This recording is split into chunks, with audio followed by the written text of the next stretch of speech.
All right, so we're going to look at factoring when you have an a value greater than 1. So we're going to remember everything we did yesterday, but when you've got an a value greater than 1, it's going to change the overall picture. So you have to account for it in what you do. So when I look at this problem, they don't have anything in common. There's no greatest common factoring to be done. I know I'm going to be using my 2 parentheses. I know in order to get 5a squared, I need to put 5a times a. This is where things change. I can't look at the factors of 3 that subtract to be negative 14. I have to look at the factors of 5 times 3, because remember, this 5 is going to play into the whole picture. So 5 times 3 is 15. So I'm looking for the factors of 15 that subtract to be negative 14. Okay. So it's clear, I can see it's going to be 1 minus 15. So 1 and 15, stop. Don't put those numbers straight in here. They can't, because this 5 is going to change everything. These 2 spots are going to multiply together. So whichever number I put here has to multiply with the 5 to either get a 1 or a 15. So how I'm going to work that is I'm going to decide which number will divide by 5. This one is the one that will divide by 5. Since I need it to multiply with the 5, it has to go in this location.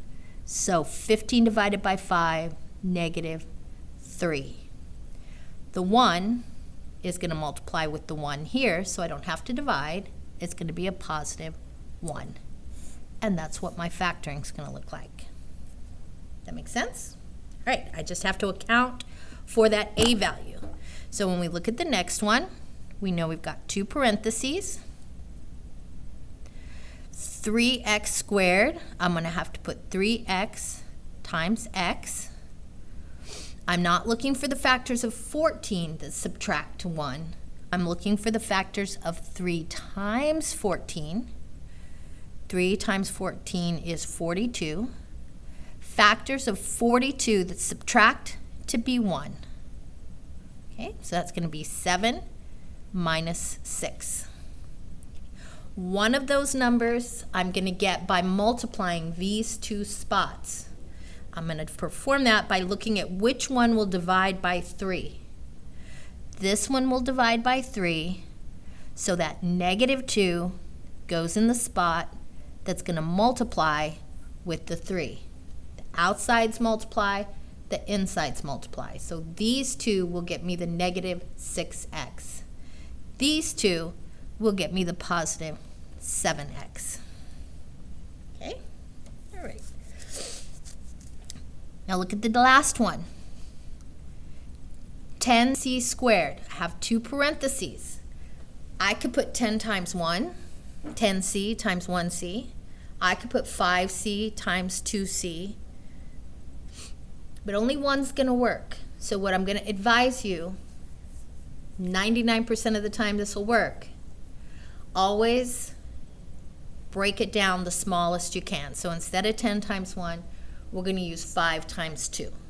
So it's going to be 5c times 2c. I'm going to have the same sign, and they're both going to be negative. I'm going to go ahead and put that so I don't forget. So I'm looking at the factors of 60 that together combine to be 17. So that is going to be 12 and 5. So 12 times 5, but since I want it to be a negative 17, give me a negative 12, and a negative 5 will get me a negative 17. But stop, don't put those numbers in your spaces, because I have to account for not only the 5, but the 2. So which one of these numbers will divide by 5? Well, the 5. Which one of these numbers will divide by 2? The 12. All right. I have to make sure the correct things multiply. These 2 multiply. So the number I divided by 5 goes here, a -1. These two multiply, so what I have here goes in this spot, -6. And that's how I factor it. Okay? Not too tough, you just have to remember that you cannot ignore that beginning a value. It has to be accounted for. All right, so again, let's look. This is a perfect square trinomial, but just like yesterday, we're going to factor it the same way we factored these. Okay, so I've got 2 parentheses. Again, I could do 4n times 1, n, or 2n times 2n, but break it up as much as you can. So I'm going to use 2n times 2n. I'm looking for the factors of 100 that add to be 20. Well, clearly that's 10 and 10. But don't plug those in. I have to account for the 2's. So I'm going to divide each one by 2. This will multiply by a 2, so I'm going to put a +5 here. And there will multiply by a 2, so I'm going to put +5 here. That's my perfect square trinomial. I could write it as 2n plus 5 squared, or I can leave it like this. It's going to have one root, one x-intercept. All right, difference of squares. This is nothing different than what we did yesterday. We did a values greater than 1 yesterday as well. So we've got 2 parentheses. That difference says the signs are going to be different. 9x squared is 3x times 3x. 16 is 4 times 4. So we've got 3x plus 4 and 3x minus 4. And that's my factoring. Again, greatest common factoring. I don't feel like this is different than what we did yesterday. We're looking for not only the common factor, we're looking for the greatest common factor. So here I have a 6. Is 6 also a factor of 18? It is. So our greatest common factor will be 6x. Divide this by 6x. I have left an x. Divide this by 6x. I have left a 3. If I multiplied this out, I would be right back where I started. That's my goal. Right? Second one, again, we're looking for the greatest common factor. So if I start with 12, is 12 a factor of 20? No. Let's come down a little. 6. Is 6 a factor of 20? No. 4. Is 4 a factor of 20? Bingo. 4m. These two have to multiply to be 12m squared. So I've got 3m in that spot. These two have to multiply to be negative 20m. So I've got a minus 5 in that spot.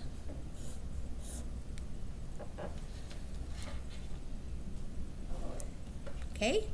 You can pause the video anytime if you need to ask a question or see if someone in the class can answer your question. So feel free to ask the sub to pause the video if you have a question on anything we did. All right, so we're going to use factoring to solve. Remember when we solve, it has to be equal to 0. This time, all of our equations are already equal to 0. What do you always look for first? Greatest common factor. Do they have any factors in common? All right, so here, no factors in common, so that's out. Difference of squares? Yes, difference of squares. So, I asked myself, what squared equals 16x squared? Well, that's 4x times 4x. What squared equals 49? That's 7 times 7. So 4x plus 7, 4x minus 7. We've been asked to solve, so we have to go all the way through, T-chart, and solve.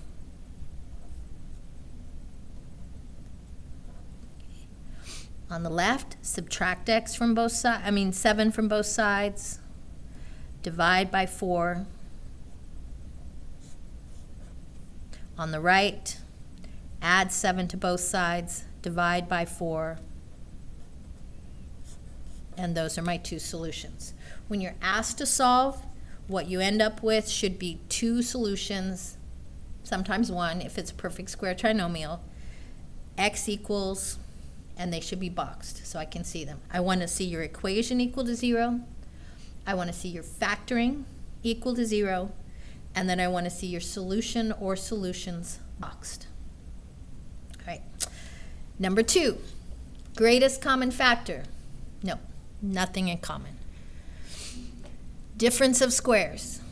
No. So we're just going to do our trinomial factoring. We know to get 2x squared, we have to do 2x times x. We're looking at the factors of 2 times 11 is 22. So the factors of 22 that subtract to be 9. Okay.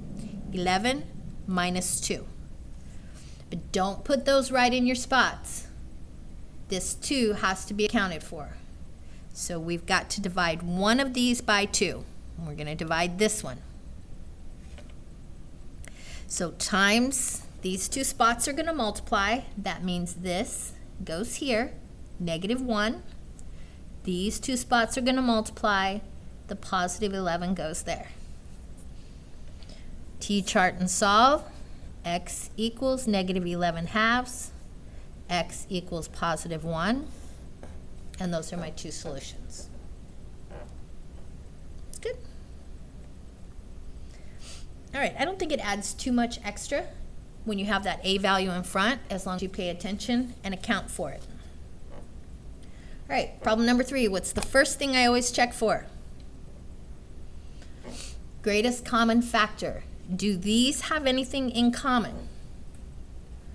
They have a 5 and an x. So we're going to pull out the 5x times x minus 6 equals 0.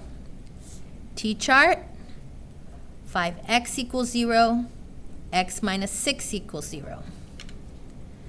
X equals 0, x equals 6.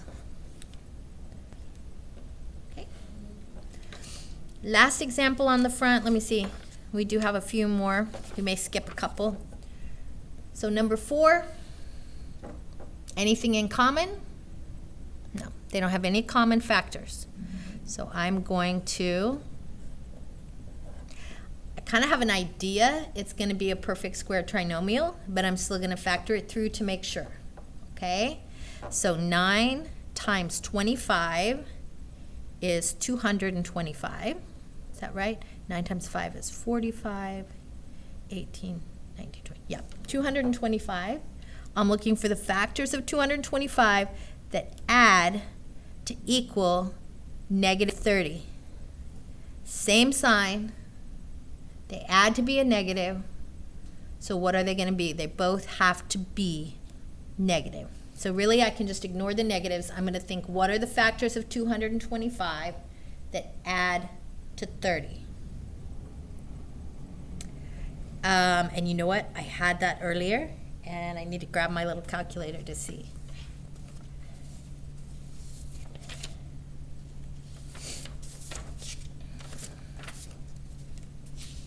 Oh, that's right, 15. 15, well, that was silly. I was trying to figure it out, knowing that I have an idea it's a perfect square trinomial. I should have just looked at the 30, and I could have checked 15 times 15, and I would have been right on track. Oh, well. Okay, so we've got 9x squared.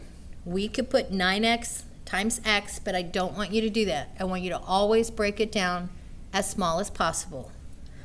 So it's going to be a 3x times a 3x.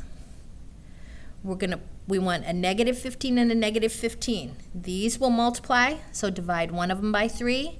These will multiply. Divide the other one by 3. So in my spots, I'm going to put -5 and -5. It is a perfect square trinomial. When we go to solve, we've got 3x minus 5 equals 0. X equals 5/3. And that's the one solution, so we don't have to do it again. It'll just be the same solution over again.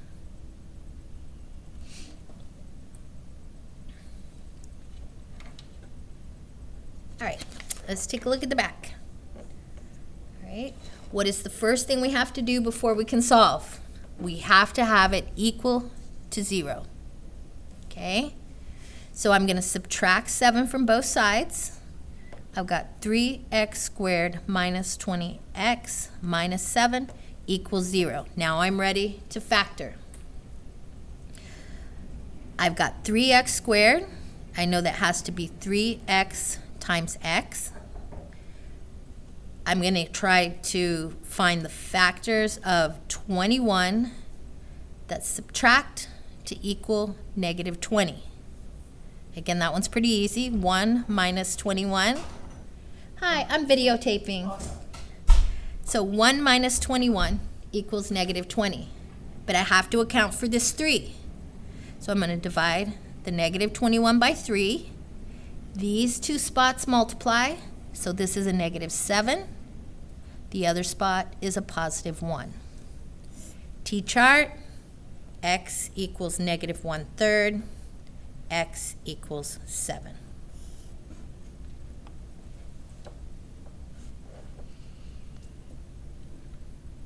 Okay, number 6 has to equal 0 before we begin.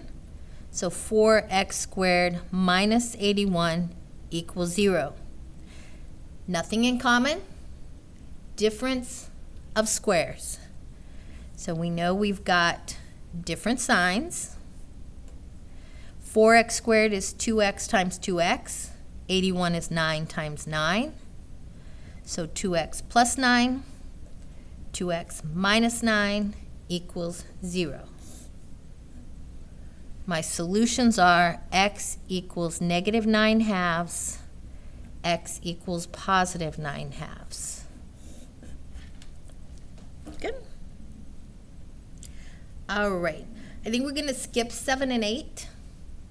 And we'll go ahead and look at pulling out the zeros from the intercept form.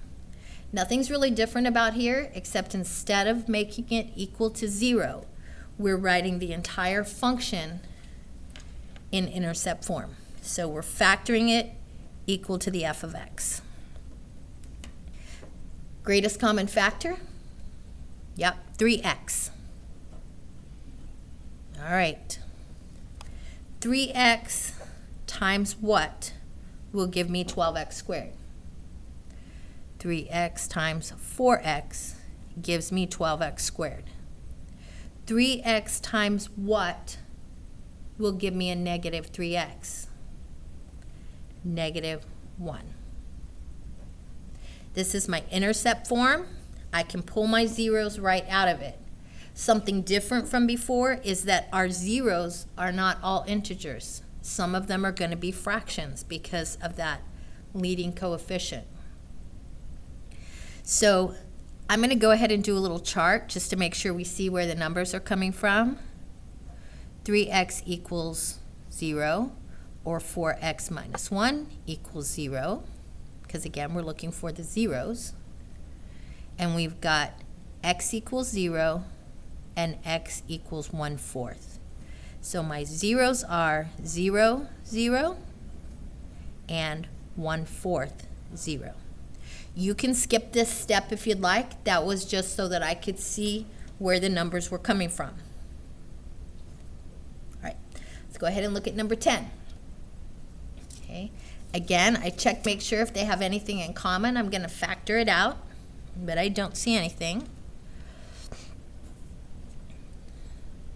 Okay, when I factor 4x squared, I have a couple choices. I want to always break it down as small as possible, so I'm going to use 2x and 2x. I'm looking for the factors of 4 times 49. 4 times 49 is 196. I'm thinking this is a perfect square, so I have a feeling these are going to be 14 and 14. Let's make sure. If they're going to add to equal a negative 28, they have to both be negative. Negative 14 times negative 14 is a positive 196. These two are going to multiply, so I have to divide this one by 2, and I plug in a negative 7. These two are going to multiply. I have to divide this one by a 2, and I plug in a negative 7. So I can see my intercepts. You can show the work if you want, or you can just pull it out. 2x minus 7, when I pull out that intercept, it's going to be positive 7 halves, 0, and positive 7 halves, 0. It's a duplicate, so I don't need to put this one. Remember that perfect square trinomial is only going to have one root, and the root is also the intercept. Okay, let's look at number 11. Number 11, nothing in common, difference of squares. So h of x equals 5x minus 6 and 5x plus 6. You can show your steps to figure out what those zeros are, or you can just pull them out of the intercept form. 6/5, 0, and negative 6/5, 0.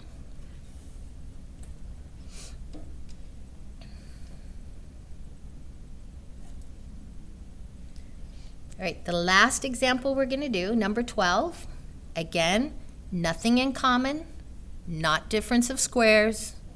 So g of x equals, 2 parentheses, 5x times x. 8 times 5 is 40. I'm looking for the factors of 40 that subtract to be 3. Okay, I'm kind of ignoring this sign when I multiply. I'm just using the positive because the negative is going to work its way out when I'm thinking about the subtraction. Just makes it a little more streamlined. All right, so the factors of 40 that subtract to be 30 are factors of 40 that subtract to be 30. Wow. 8. Well, there's the question. There's the problem. I'm like trying to figure this out. Doesn't make sense. This isn't a 30. It's a 3. Factors of 40 that subtract to be 3. Much easier. 8 minus 5. Okay?